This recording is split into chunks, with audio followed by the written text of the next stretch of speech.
untuk menjadi seorang petani terutama itu harus ketekunan dan disiplin.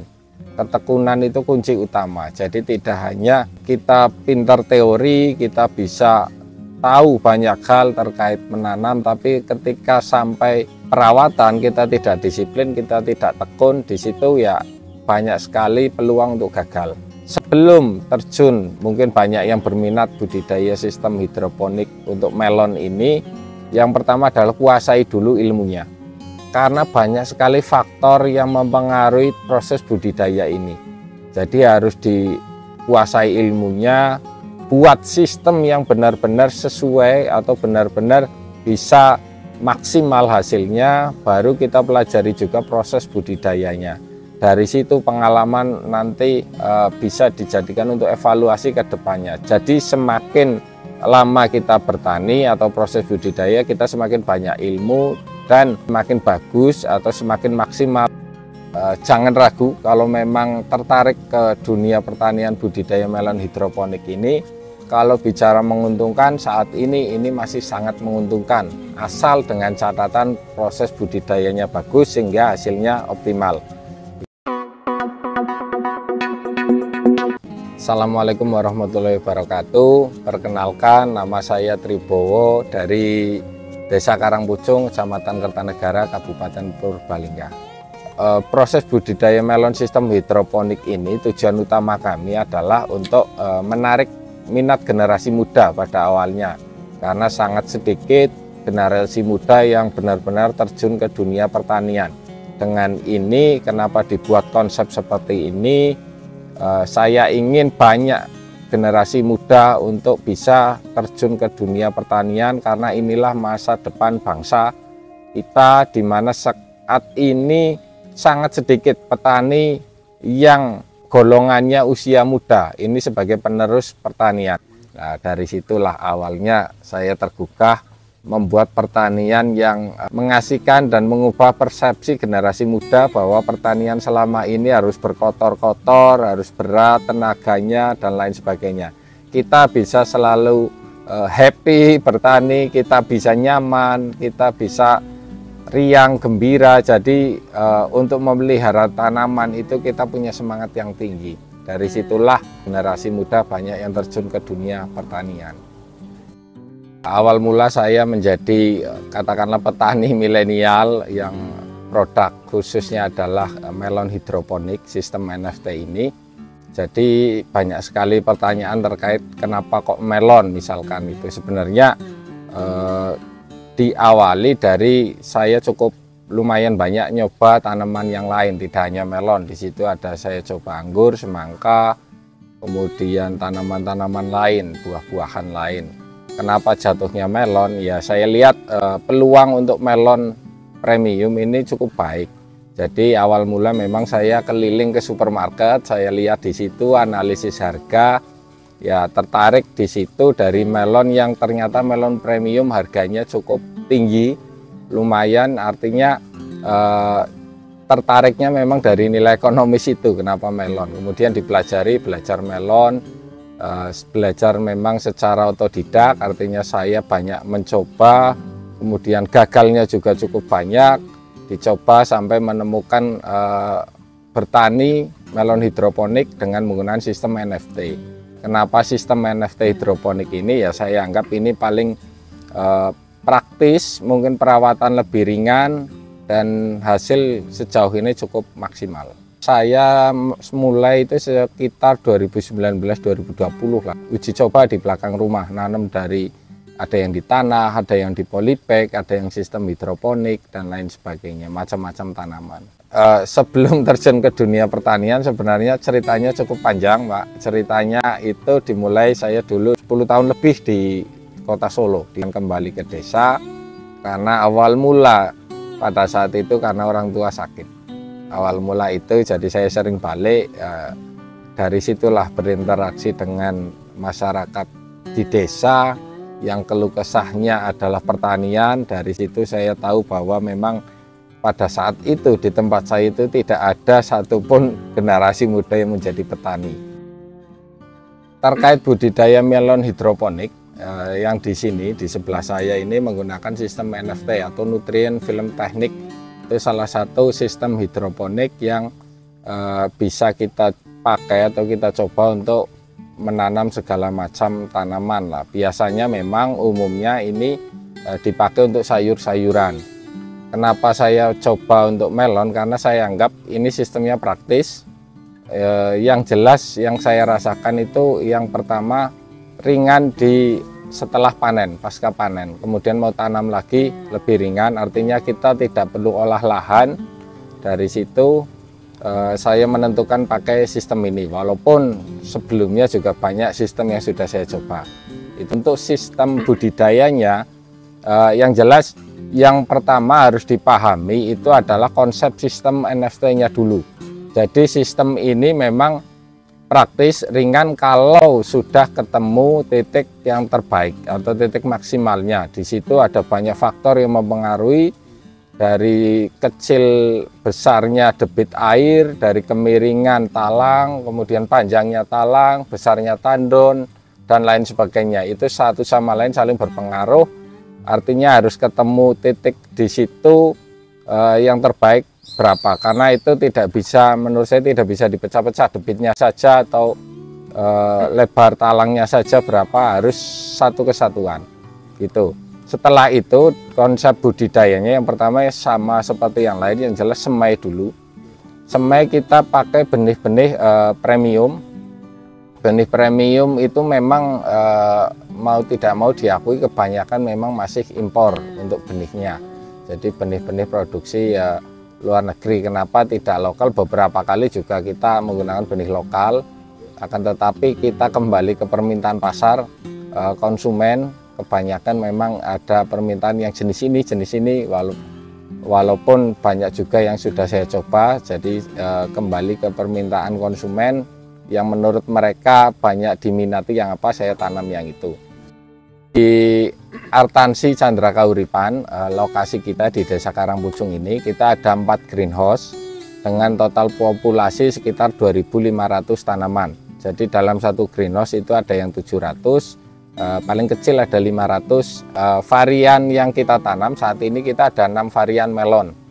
Jadi diantaranya ada Intanon, yang di sebelah saya ini Golden Intanon, kemudian ada Sagami, ada Crown Melon, ada Ivory Gaya, ada Honey Globe, ada Sweet Nut.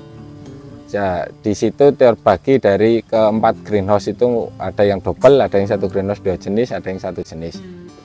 Untuk budidayanya ini sangat tergantung dengan masing-masing varietas melon umur panennya. Jadi ada yang 65, ada yang 70 hari, ada yang biasanya sampai bahkan 80 hari. Itu sangat tergantung dengan varietas melon.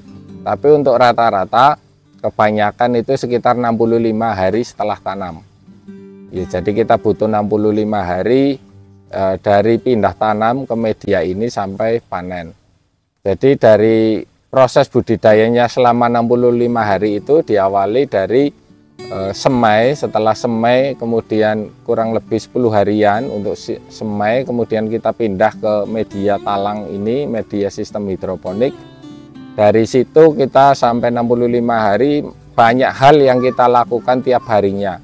Jadi yang utama adalah dengan pengecekan nutrisi, kita pemberian nutrisi lewat tandon air. Di situ kita cek pH air, suhu air, ppm-nya, dan lain sebagainya.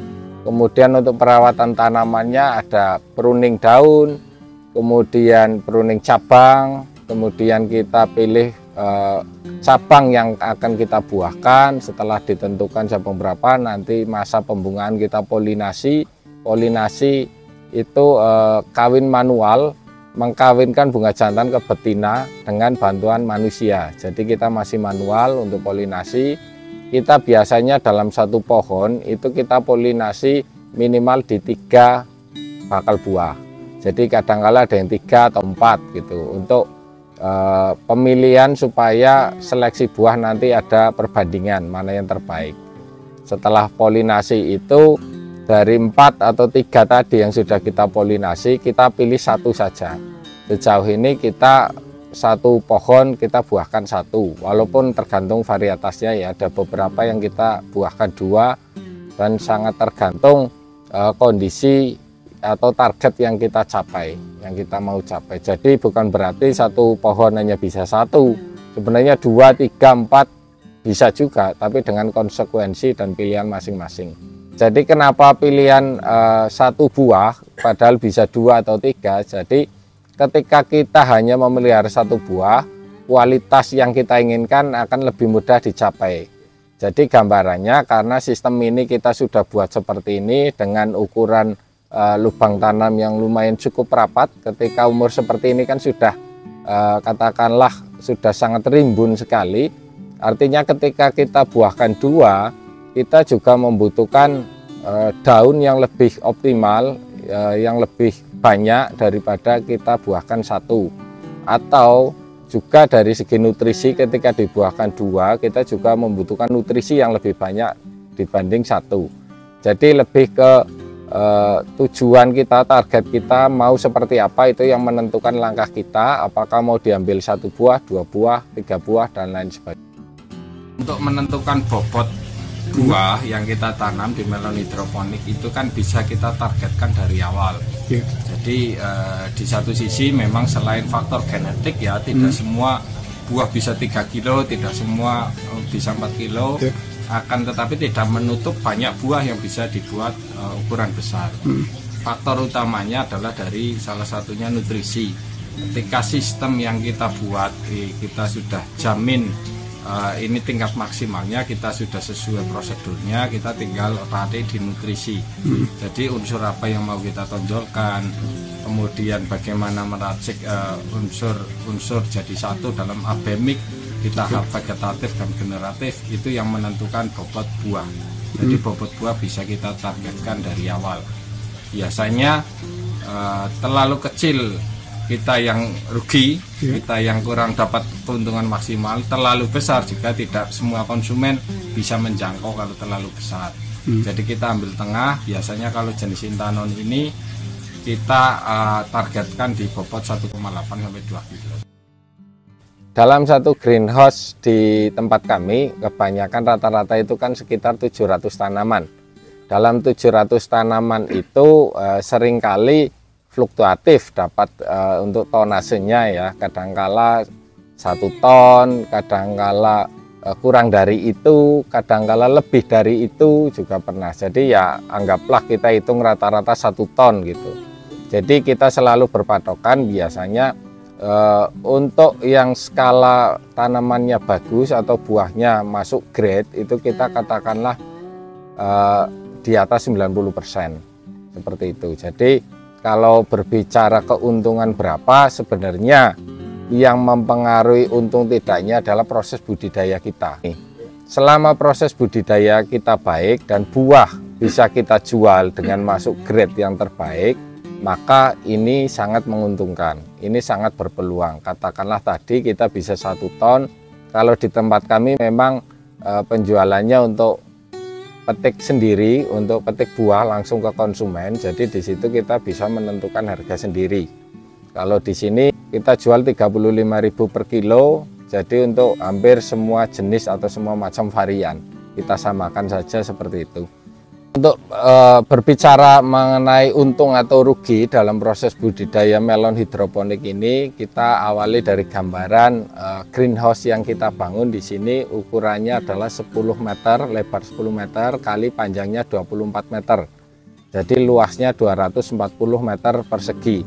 Dari situ kita bisa tanam kurang lebih 700 tanaman untuk sistem NFT ini. Dari 700 tanaman itu kita hasilkan anggaplah rata-rata 1 ton.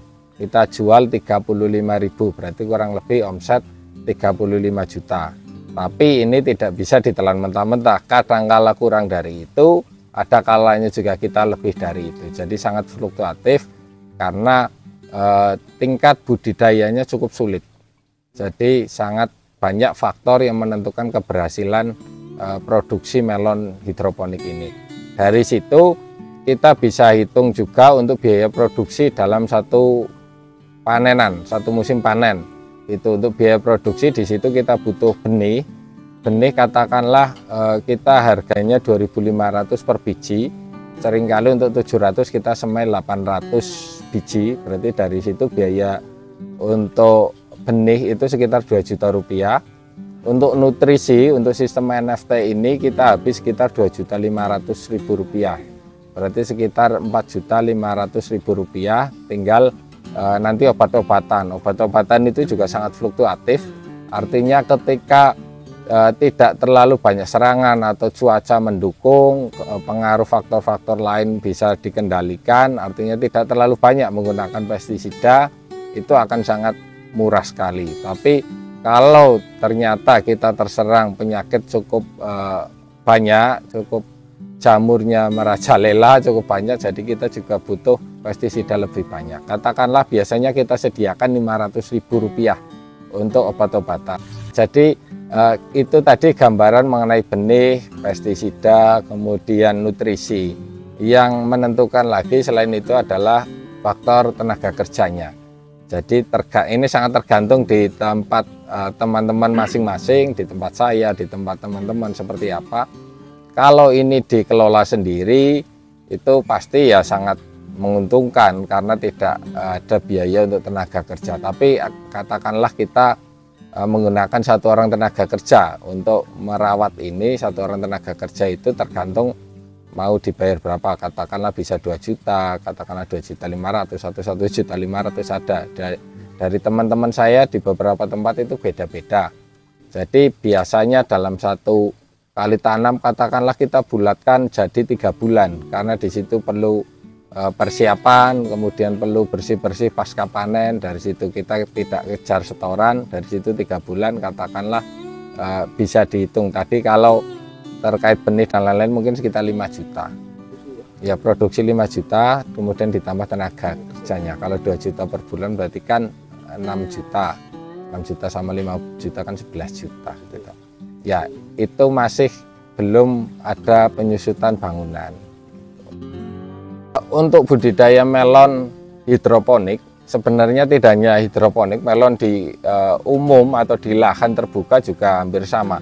Jadi kendalanya cukup banyak untuk budidaya melon karena bisa kita lihat tanaman melon itu termasuk salah satu tanaman yang katakanlah agak ringkih ya, agak rentan terkena penyakit. Jadi fokus utama kita dalam menjaga tanaman sehat agar buah yang dihasilkan berkualitas. Akan sangat sulit menjadikan buah berkualitas ketika panen itu daun tidak sehat atau tidak seperti yang di samping kita ini masih hijau, masih segar gitu. Jadi kendala yang utama adalah jamur. Ketika kita menanam di greenhouse, kita sudah mengurangi sedikit upaya untuk penanganan hama. Walaupun masih masuk hama, tapi akan sangat minim. Tapi untuk jamur itu masih cukup banyak dan masih terus mengancam kita ketika menanam melon di dalam greenhouse. Kenapa? Karena greenhouse yang kita buat saat ini, yang kita gunakan untuk budidaya itu kan masih hanya sebatas melindungi hama yang masuk, kemudian melindungi dari air hujan, sedangkan kondisi di dalam, suhu, kelembaban, dan lain sebagainya kita belum punya alat kontrol untuk itu. Jadi tingkat ideal yang dibutuhkan tanaman seringkali itu tidak kita sajikan atau kita kondisikan di dalam greenhouse, itu yang memancing atau menyebabkan jamur masuk. Penanganan jamur itu sebenarnya tidak sulit ketika kita bisa melakukan deteksi dini. Beberapa fungisida, beberapa obat-obatan itu sudah sangat ampuh. Akan tetapi akan sangat sulit ketika jamur itu sudah merebak atau menyebar ke banyak tanaman. Jadi kunci utamanya kalau di tempat kami adalah deteksi dini. Jadi kita masih menggunakan fungisida kimia atau fungisida hayati juga kita pakai, fungisida nabati seperti itu kita masih pakai segala sesuatunya, tapi kunci kita di deteksi awal. Ketika pengobatan berarti kita lakukan spray ke tanaman. Walaupun penggunaannya masih sangat minim ya, bisa kita katakan minim, mungkin paling banyak seminggu 1 kali. Untuk melon hidroponik ini saat ini memang sangat banyak peminatnya. Ini sedang katakanlah booming di mana-mana. Ini ditunjukkan dari banyak yang menghubungi saya, banyak yang datang ke sini, kemudian banyak yang ikut pelatihan juga di tempat kami saat ini membuka pelatihan, karena saat ini kita juga ditunjuk sebagai P4S dari Kementerian Pertanian. Dari situ kita melakukan pelatihan untuk proses budidaya melon hidroponik. Pesan dan saran untuk teman-teman semua, untuk yang mau terjun di sini, kuasai dulu ilmunya. Ilmunya sedikit banyak harus menguasai dasar-dasarnya. Karena pengalaman beberapa teman-teman, ketika katakanlah banyak yang berpendapat yang penting praktek dulu nanti ilmunya tahu dan lain sebagainya, akan sangat riskan karena ini itu membutuhkan modal yang cukup banyak. Jadi ketika kegagalan ini akan sangat menurunkan motivasi. Biasanya teman-teman banyak yang baru 1 kali tanam, 2 kali tanam terus berhenti. Karena biasanya memang usaha yang menguntungkan itu juga memiliki resiko cukup besar. Jadi setelah ilmu dikuasai, mantapkan, karena ketika terjadi kegagalan atau kurang sesuai ekspektasi, banyak sekali teman-teman yang langsung mundur ditanam ke 1 atau mungkin kedua. Jadi mantapkan hati, kalau memang tertarik dengan dunia pertanian melon hidroponik ini, setelah dikuasai ilmunya adalah tekun dan disiplin itu dan terus berkembang. Sampai saat ini saya sudah berkali-kali tanam pun masih terus belajar mencari titik paling maksimal dan tentunya mencapai keuntungan yang paling